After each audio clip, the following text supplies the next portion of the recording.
Create کرے علی صورت مخصوصہ، ایک خاص مخصوص شکل میں. مقتدا کیا ہوگا؟ وَيُسَمَّ الْاعْتِبَارُ الْمُنَاسِبُ هُوَ الصُّورَةُ الْمَخْصُوصَةُ، یہ خاص شکل ہے، الَّتِي تُورَدُ عَلَيْهَا الْعِبَارَةُ، جس پر عبارت پائی جاتی ہے، جس پر عبارت سٹے کر رہی ہوتی ہے. اب وہی اِنَّا لِلَّهِ وَإِنَّا إِلَيْهِ راجعون اور اس طرح کے ایگزامپلس. اب اس کو انہوں نے مزید ایک ایگزامپل کے ذریعے واضح کیا یہاں. اور اب چونکہ میں نے تو آپ کو سادہ مثالیں دی ہیں، لیکن انہوں نے یقینی طور پر یہاں بہترین پیش کیا. مثلا وہ کہتے ہیں کہ المدح حال، یعنی آپ کسی بادشاہ کے پاس جاتے ہیں اور بادشاہ کے ساتھ کو آپ کو، یعنی آپ نے بادشاہ کو ویلکم کرنا ہے یا اس کے سامنے جانا ہے یا وہ آپ کے پاس آیا یا اس سے ملاقات ہے یا جو واٹس ایور. اب کیا ہے کہ آپ کو اس کی تعریف کرنی ہے. اب یہ جو تعریف کرنا ہے یہ ایک حال ہے جو آپ کو فورس کرے گا کس بات پر، کہ اب تعریف یہ تو نہیں کریں گے نا کہ مثلا یہ بادشاہ بہت اچھا آدمی ہے، چلیں جی ٹھیک ہے اپنی اگلی بات شروع کریں. نہیں، بالکل بھی ایسا نہیں ہوگا، کیونکہ اب سچویشن ہم سے ڈیمانڈ. اب دیکھتے نہیں آپ جب سٹیج پر ویلکم کیا جاتا ہے تو کس طرح ویلکم کرتے ہیں، شیخ فلان فلان فلان ان کی برکات تو وہ لگے رہتے ہیں. تو ان چار جملے یہ کیا ہوتا ہے؟ بیسیکلی مدح ہو رہی ہوتی ہے، تعریف ہو رہی ہوتی ہے. تعریف میں کلام لمبا کیا جاتا ہے. جب بھی آپ شاعری دیکھیں تو اس میں جب شاعر جو ہے وہ تعریفوں پر اترتے ہیں تو وہ پھر لگے ہی رہتے ہیں، وہ چلتے ہی رہتے ہیں. اب وہ کیا ہے کہ وہ حال، وہ جو سچویشن ہے وہ ڈیمانڈ کر رہی ہے کہ کیا کیا جائے. یدعو، یعنی وہ جو حال ہے وہ یدعو، وہ ڈیمانڈ کر رہا ہے لإیراد العبارت، یعنی عبارت کو لایا جائے علی صورت الاتناب. اتناب کیا ہوتا ہے؟ بات کو لمبا کرنا. بھی آپ انشاءاللہ ہم اس میں علم المعانی کا یہ لاسٹ چیپٹر ہے، ہم پڑھیں گے، اس میں ہم دیکھیں گے کہ اتناب کیسے ہوتا ہے، کب ہوتا ہے. قرآن مجید میں ہم انشاءاللہ پہچانیں گے کہ یہاں اللہ سبحانہ و تعالیٰ نے جو کلام کیا ہے یہ اتناب ہے، اس کے اگینسٹ ایجاز ہوتا ہے. ایجاز ہوتا ہے کلام مختصر کرنا. یدعو لإیراد العبارت علی صورت الاتنابی، کیا ہوا؟ المدح حال، حال نے کسی کو فورس کیا کیا کرنے پر؟ لمبی بات کرنے کا. پھر وہ کہتے ہیں وذکاء المخاطب حال، ایک اور کنڈیشن ہے.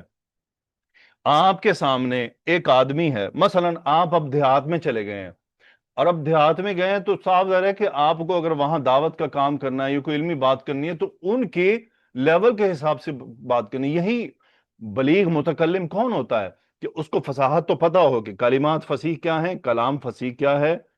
اب اس کو یہ بھی کرنا ہے کہ اس کو یہ بھی پتا ہو کہ مجھے کس سے کس انداز میں بات کرنی ہے. مثلا میں جو بیسک گرامر کے سٹوڈنٹ ہیں ان سے یہ بلاغت کی باتیں کرتا ہوں تو اس کا مطلب میں تو سٹوپڈ ہوں کہ مجھے پتا ہے کہ ان کو بھی اس چیز کا علم نہیں ہے. میں ان کے سامنے جناب بلاغت کے ٹاپک سے لے کر بیٹھ گیا ہوں. سو وہ آدمی بلیغ کہلاتا ہے جو اگلی سچویشن کو، لوگوں کو، ان کی ذہانت کو سمجھ رہا ہے. مثلا آپ ایک بچے سے بات کر رہے ہیں، جب آپ بچے سے بات کرتے ہیں تو آپ اس کی ذہانت کے حساب سے بات کرتے ہیں، اس کے لیول کے حساب سے بات کرتے ہیں، اس کے سامنے وہ بات کرتے ہیں جو وہ سمجھ سکتا ہے.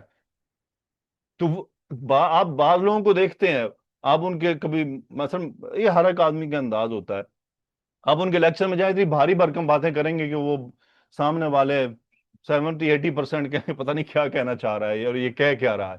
کبھی کبھی ایسی صورتحال آ جاتی ہے. تو یہ ایک ٹیلنٹ ہوتا ہے بیسیکلی، یہ سیکھا بھی جا سکتا ہے، یہ خداوندی بھی ہوتا ہے. سو ذکاء المخاطب حال، مثلا مخاطب کہا جا رہا ہے یہاں، مخاطب نہیں. مخاطب کا مطلب ہے سامنے جس سے بات کی جا رہی ہے. یعنی اگر میرے سامنے کوئی ذہین آدمی موجود ہے، بہت ہی بڑا، یعنی بہت کہہ لیں جیسے ماشاءاللہ اب آپ لوگ نحو کے سٹوڈنٹ ہیں، آپ بہت ذہین ہیں، تو مجھے اس پورے ٹیکسٹ کو بہت لمبا کھینچنے کی ضرورت نہیں ہے. تو میں کیا کروں گا؟ یدعو لإیرادھا علی صورت الایجازی، یعنی اگر سامنے والا، اب یہ پھر وہی بات کہ جو متکلم ہے اس کی ٹیلنٹ پر ڈیپینڈ کرتا ہے کہ وہ سامنے والوں کو کیا سمجھ رہا ہے. میں اگر کسی غبی سے بات کر رہا ہوں خدا نخواستہ تو یقیناً میں اس کے سامنے، مثلا ایک ایگزامپل دی جاتی ہے، اینا خالد، خالد کہاں ہے؟ آپ کہتے ہیں فی المطبخی، وہ کس میں ہے؟ مطبخ میں ہے. اب آپ نے کیا کیا؟ آپ نے یہ نہیں کہا کہ خالد فی المطبخی یا ہوا فی المطبخی، آپ نے کلام کا ایجاز کر دیا. کیوں؟ آپ کو پتا ہے کہ سامنے جو بندہ ہے یہ اتنا سمجھدار ہے کہ یہ مجھ سے یہ نہیں پوچھے گا یہ فی المطبخی کون ہے. لیکن اگر آپ کو پتا ہو کہ یہ سامنے والا اتنا غبی ہے کہ اس کو بات سمجھ نہیں آئے گی تو آپ اسے واپس لوٹائیں گے. این خالد خالد فی المطبخ، یعنی خالد کے حذف کرنے کی جو ڈیمانڈ پیدا ہوئی وہ اس لیے کہ مجھے پتا ہے کہ مخاطب جو ہے جس نے مجھ سے سوال کیا، آپ نے مجھ سے سوال کیا این خالد، میں کہتا ہوں فی المطبخ، مجھے پتا ہے کہ آپ اتنے ذہین ہیں کہ آپ کو یہ پریشانی نہیں ہوگی کہ میں نے ہوا ضمیر جو ہے وہ محذوف رکھی ہے، انڈرسٹوڈ ہے، لیکن کچھ ایسے بھی آ جائیں گے اس نہیں ہمیں تو سمجھ نہیں آئی یہ مطبخ میں کون ہے، تو کئی سارے بندے ہو سکتے ہیں، آپ نام بتائیں، کچھ ایسے لوگ بھی ہوتے ہیں، تو اکارڈنگلی ہم جواب دیتے ہیں، تو سامنے والا مخاطب کی ذہانت کو دیکھا جاتا ہے۔ تو یہ جو میں نے ابھی کہا کہ آپ نے مجھ سے کہا آئین خالد، میں نے کہا فی المطبخی، میں نے ایجاز سے کام لیا۔ کیوں ایجاز، اختصار؟ کیونکہ مجھے پتا ہے کہ آپ ماشاءاللہ ذہین ہیں، آپ کو لمبی تفصیل کی ضرورت نہیں ہے، لیکن عین ممکن ہے کہ آپ کسی بچے سے اگر اس قسم کی بات کریں گے تو بچے کو آپ پوری بات کریں گے۔ خالد، مثلا خالد کہاں ہے؟ کچن میں ہے، کیونکہ بچہ ہے، ابھی اس کے وہ انڈرسٹینڈنگ لیول نہیں ہے، وہ ہو سکتا ہے اس لیول پر نہیں ہے، ابھی تو وہ سیکھ رہا ہے، ابھی تو ابتدا ہے، کلام سیکھ رہا ہے۔ سو یہ ہوتا ہے کہ مخاطب کی جو ذہانت ہے وہ ایک حال ہے جو ہمیں فورس کرتی ہے کہ ہمیں کیسا کلام کرنا ہے۔ میرے خیال ہے بہت ساری لمبی باتیں ہو گئی ہیں، تو فائنلی انہوں نے کتاب میں ان دونوں سچویشن کا نچوڑ یہ نکالا ہے، فَكُلٌّ مِّنَ الْمَدْحِ وَالذَّكَاءِ، یعنی یہ جو مدح ہے اور یہ جو ذکاوت ہے، جو ذہانت ہے، یہ دونوں حال ہیں، یہ دونوں کیا ہیں؟ حال ہیں۔ وَكُلٌّ مِّنَ الْإِطْنَابِ وَالْإِيجَازِ، یعنی کلام کو اتناب پر لے کر آنا اور ایجاز پر لے کر آنا، یعنی خاص شکل میں لے کر آنا، یہ مقتضا کہلاتا ہے، یعنی وہ جو ریکوائرمنٹ ہے ہماری، وہ ایراد الکلام علی صورت الاتناب والیجازی کہا جاتا ہے مطابقۃ للمقتدا، یعنی ہم جو کلام کو اتناب اور ایجاز پر لے کر آئے ہیں فائنلی، یہ کیا کہلاتا ہے؟ ہم نے حال یعنی مقتضى الحال، حال کے مطابقۃ لمقتضى الحال، یعنی جو سچویشن کی ریکوائرمنٹ تھی اس کے مطابق کام کیا، یہ بیسیکلی ٹوٹلی بلاغت ہے۔ خلاصہ اس کا یہ ہے کہ بلاغت یہ ہے کہ کلام فصیح ہو اور اس حال کے مطابق ہو جس میں وہ کہا جا رہا ہے، تاکہ معنی دلوں اور عقلوں تک نہایت خوبصورت اور مؤثر انداز میں پہنچ جائے۔ تو یہ بیسیکلی ٹوٹلی ایک کوالٹی ہے، وہی بات، وَبَلَاغَةُ الْمُتَكَلِّمِ مَلَكَةٌ يُقْتَدَرُ بِهَا عَلَى التَّعْبِيرِ عَنِ الْمَقْصُودِ بِكَلَامٍ بَلِيغٍ فِي أَيِّ غَرَضٍ كَانَ، یعنی یہ ایک خاص صلاحیت ہے جس کے ذریعے کوئی بھی آدمی، کوئی بھی متکلم اپنے کلام کو فصیح انداز میں مناسب طریقے سے، مناسب جگہ پر، مناسب شکل میں پہنچاتا ہے۔ مثلا یہ کہا جاتا ہے کہ جو کلام بلیغ ہوگا اس کی فصاحت پہ شک نہیں ہوگا، کیونکہ بلیغ کلام کی یہ 100% ضروری ہے کہ وہ کلام فصیح بھی ہوگا، لیکن یہ ضروری نہیں ہے کہ سارا فصیح کلام بلیغ بھی ہو۔ جیسے میں نے اگزامپل دی، انا للہ و انا الیہ راجعون، کلام فصیح ہے لیکن بلیغ نہیں تھا، کیوں؟ موقع غلط تھا، درست موقع پہ نہیں بولا گیا۔ الحمدللہ۔ تو یہ جو ہم نے یہ 4 دن میں، 4 لیکچرز میں، 4 سبقوں میں جو ساری کہانی چھیڑی ہے، اس کہانی کا نچوڑ میں اب آپ کے ساتھ شیئر کر رہا ہوں کہ یہ سب جو چیزیں ہم نے پڑھی ہیں، یہ سب باتیں کسی نہ کسی علم سے لنک کر رہی ہیں، جو اب ہمارے یہ اب آگے جو دروازے کھلیں گے، جو ہم نے اگلے اسباق میں شروع کرنا ہے، تو یہ اس کا یوں سمجھے کہ اب شکل پیدا ہو رہی ہے۔ کیف یعرف التنافر، کتاب میں یہ سٹیٹمنٹ لکھی ہوئی ہے کہ تنافر کو کیسے پہچانا جائے گا؟ مخالفت القیاس، ضعف التعلیف، التعقید اللفظی، الغرابہ، التعقید المعنوی والاحوال ومقتضیاتها، ان تمام باتوں کو کیسے پہچانا جائے گا؟ how we will recognize، کیسے، کون سے علم ہیں جو ان سب کو کور کرتے ہیں؟ مثلا تنافر ہے، مخالفت القیاس ہے، ضعف التعلیف، التعقید اللفظی، الغرابہ، التعقید المعنوی۔ التنافر کو پہچانا جاتا ہے ذوق سے، یعنی انسان کا ذوق ہو۔ مثلا آپ دیکھتے ہیں کہ خواتین جو ہیں وہ کھانے پکانے کی ماہرات ہوتی ہیں، ان کا کھانا چیک کرنا اور میرے کھانے چیک کرنے میں فرق ہوگا۔ ہو سکتا ہے میں کہہ دوں بڑا مزیدار ہے جی، لیکن جو ماہرات ہیں، جو اس فیلڈ کی ماہرہ ہیں، جب وہ کھانا چیک کریں گی تو چونکہ ان کا تو ذوق ہے، وہ تو بنانے والی ہیں، وہ تو اس کے کام کے کرنے والی ہیں، وہ تو دن رات اسی کام میں انوالوڈ ہیں، تو وہ تو مجھے بتائیں گی کہ بھائی نہیں، آپ کو تو مزیدار لگ رہا ہے لیکن اس میں یہ چیز کم ہے، یہ چیز زیادہ ہے۔ تو یہ ذوق ڈپینڈ کرتا ہے اس کی فیلڈ، یعنی اس فیلڈ میں مہارت حاصل ہو، اس میں ٹائم لگانا پڑتا ہے. تو ذوق بیسیکلی پیدا، بعض دفعہ بعض لوگوں کو یہ گاڈ گفٹڈ ہوتا ہے، بعض کے پاس پیدا ہو جاتا ہے، لیکن صاف ظاہر ہے اس کے لیے کثرت قرات چاہیے ہوتی ہے، اور اس کے لیے پھر ہمیں وقت بھی دینا پڑتا ہے. مخالفت القیاس یعرف بالصرف، یعنی مخالفت القیاس کے لیے علم الصرف کا ہونا ضروری ہے، اس کا آنا ضروری ہے. ضعف التعلیف والتعقید اللفظی، اس کے لیے نحو کا آنا ضروری ہے. الغرابہ، یعنی غریب کلمات کو ہم کیسے پہچان سکتے ہیں؟ بکثرت اطلاع علی کلام العرب، یعنی کلام العرب کے جو کثرت، یعنی اس کو کثرت سے پڑھنے کے بعد، یہ نہیں کہ 2-4 کتابیں، وہ آپ کو پوری لائبریری بھرنی پڑے گی. اور ادب کی بڑی بڑی کتابیں ہیں، 15-15 جلدوں کی، 20-20 جلدوں کی، 8-8 جلدوں کی، وہ کتابیں پڑھنے کے بعد ہی، صاف ظاہر ہے کہ پڑھنے کے بعد ہماری جو ویکیبلری ہے وہ ڈیولپ ہوتی ہے. یہ آپ نے ایکسپیرینس بھی کیا ہوگا اب نحو میں. جس دن آپ نے پہلی بار نحو شروع کی تھی، میں بھی آپ کو تو شاید رأسن کا میننگ بھی معلوم نہیں تھا، یا بیتن کا مطلب، یا بابن یا مغلقن کا مطلب کیا ہوتا ہے. لیکن آپ ماشاءاللہ اس وقت آپ کے پاس کثیر مجموعہ ہے الفاظ کا، ان کے معانی کا. وہ کیسے پتا چلا؟ پڑھ کے. تو صاف ظاہر ہے کہ پھر اس میں وقت لگتا ہے. یہ تو شوق پہ ہے، جس کو جو شوق ہے پھر اس میں داخل ہو وہ. لیکن چونکہ آپ اور میں ہم نحو کے طالب علم ہیں اور ہمارا مقصد قرآن و حدیث ہے، تو قرآن و حدیث میں کلمات صرف کے حساب سے بالکل درست ہیں، نحو کے حساب سے سب کچھ ایڈجسٹڈ ہے. بس ہمیں صرف اس کو جو آگے علوم آ رہے ہیں اس کے تحت ہمیں ان کے میننگ پر غور کرنا ہے انشاءاللہ.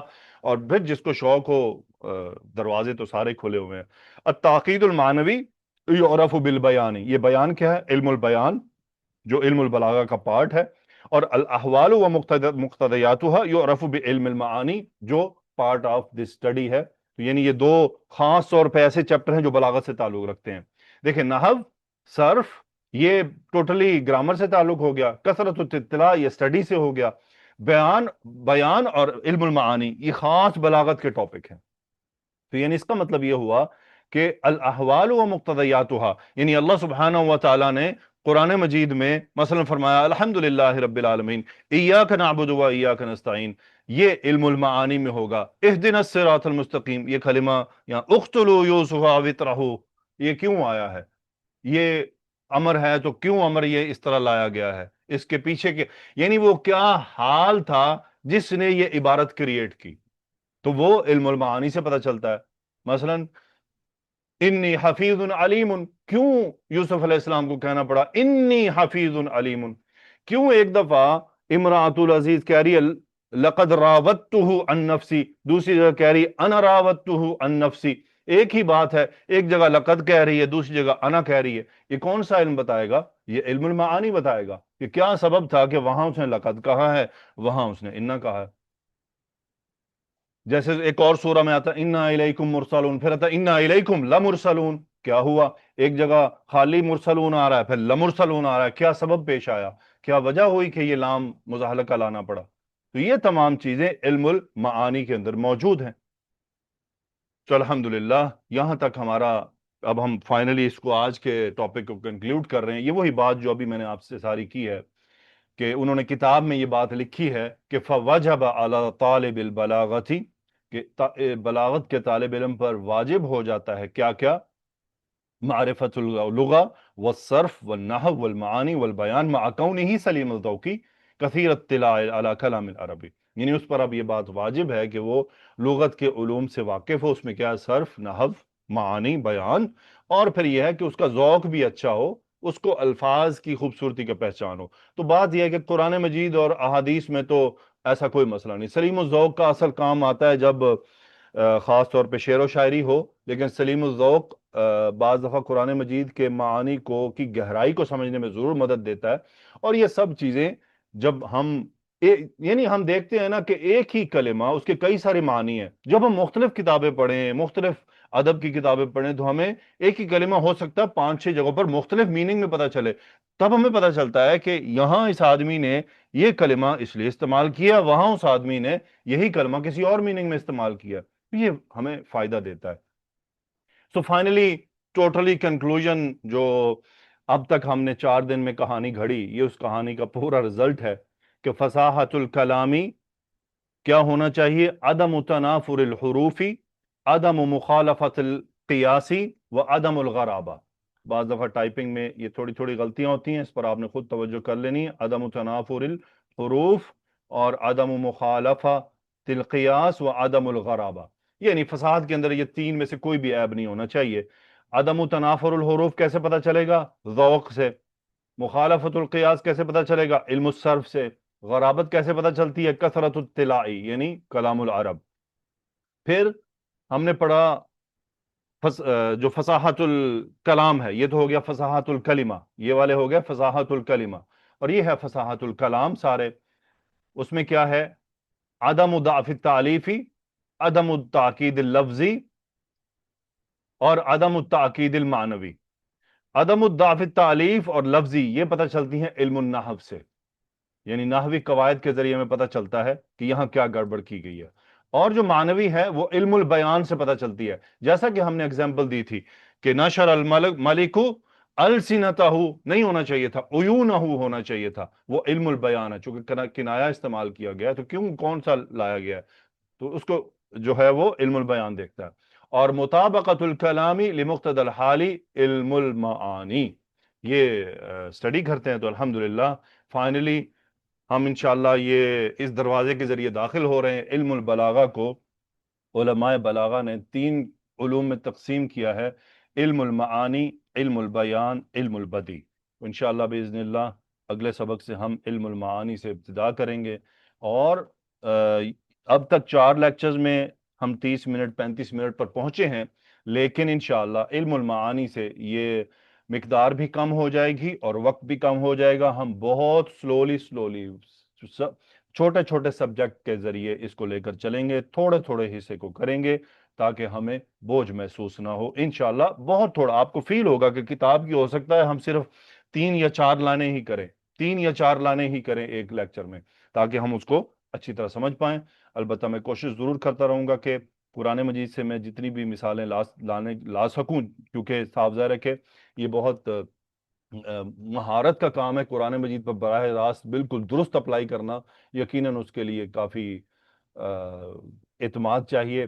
اور جو بلاغت کی جو کتب ہوتی ہیں اس کے اندر زیادہ تر جو سپورٹ لی جاتی ہے ایگزامپلز کی، مثالوں کی، وہ شاعری ہوتی ہے، لیکن یہ ہے کہ کچھ کتابیں ہیں جن میں قرآن مجید کو بھی کور کیا گیا ساتھ ساتھ۔ تو آپ میرے لیے بھی ضرور دعا کیجئے گا، اپنے لیے بھی کیجئے گا، اللہ سبحانہ و تعالی ہم سب کو صحیح اور درست علم عطا فرمائے تاکہ ہم اپنے عمل کی بھی اصلاح کر سکیں۔ اللہ سبحانہ و تعالی ہمیں غلطیوں سے بچائے، عملی غلطیوں سے بھی اور علمی غلطیوں سے بھی۔ سبحانک اللہم و بحمدک، اشہد ان لا الہ الا انت، استغفرک و اتوب الیک۔ اللہم صلی وسلم علی نبینا محمد، آمین یا رب العالمین۔ السلام علیکم ورحمۃ اللہ وبرکاتہ۔